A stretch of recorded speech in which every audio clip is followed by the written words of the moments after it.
હવે જે સમાચાર વિગતવાર સંસદમાં રાહુલ ગાંધીના હિંસક હિન્દુઓના નિવેદન બાદ ગુજરાતમાં રાજકીય માહોલ ગરમાયો છે।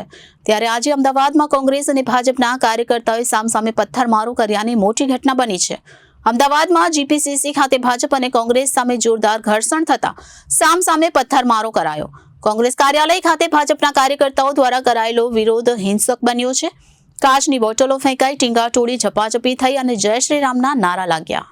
સંસદના લોકસભાના વિપક્ષના નેતા રાહુલ ગાંધીની હિન્દુ પર ટિપ્પણીને લઈને અમદાવાદમાં વિરોધ જોવા મળ્યો છે। રાહુલ ગાંધીના નિવેદનને લઈને ભાજપના કાર્યકરો 4:30 વાગે કોંગ્રેસ કાર્યાલય ખાતે વિરોધ કરવા આવવાના છે। આ અગાઉ કોંગ્રેસ કાર્યાલય બહાર મોટી સંખ્યામાં પોલીસ બંદોબસ્ત ગોઠવવામાં આવ્યો હતો। કોંગ્રેસ કાર્યાલયમાં પણ મોટી સંખ્યામાં કાર્યકરો અને આગેવાનો પહોંચ્યા હતા।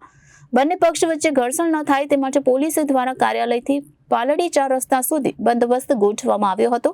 જો કે ભાજપ અને કોંગ્રેસના મોટી સંખ્યામાં કાર્યકરો અને નેતાઓ એકત્ર થતા વાતાવરણ તંગદેલ બન્યું હતું। બંને પક્ષે પથ્થર, દંડા સામસામે ફેંકવામાં આવ્યા હતા તેમજ કાચની બોટલો પણ ફેંકાઈ હતી। પથ્થરમારો થતા એક પોલીસકર્મી ઇજાગ્રસ્ત થયા હતા, જેને 108 મારફતે હોસ્પિટલ ખસેડવામાં આવ્યા હતા।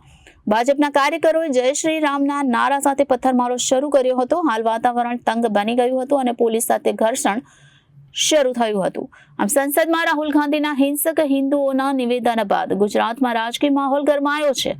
ત્યારે અમદાવાદમાં કોંગ્રેસ અને ભાજપના કાર્યકર્તાઓએ સામસામે પથ્થરમારો કર્યાની મોટી ઘટના બની છે। અમદાવાદમાં જીપીસીસી ખાતે ભાજપ અને કોંગ્રેસ સામે જોરદાર ઘર્ષણ થતા સામસામે પથ્થરમારો કરવામાં આવ્યો હતો। કોંગ્રેસ કાર્યાલય ખાતે ભાજપના કાર્યકર્તાઓ દ્વારા કરાયેલો વિરોધ હિંસક બન્યો છે।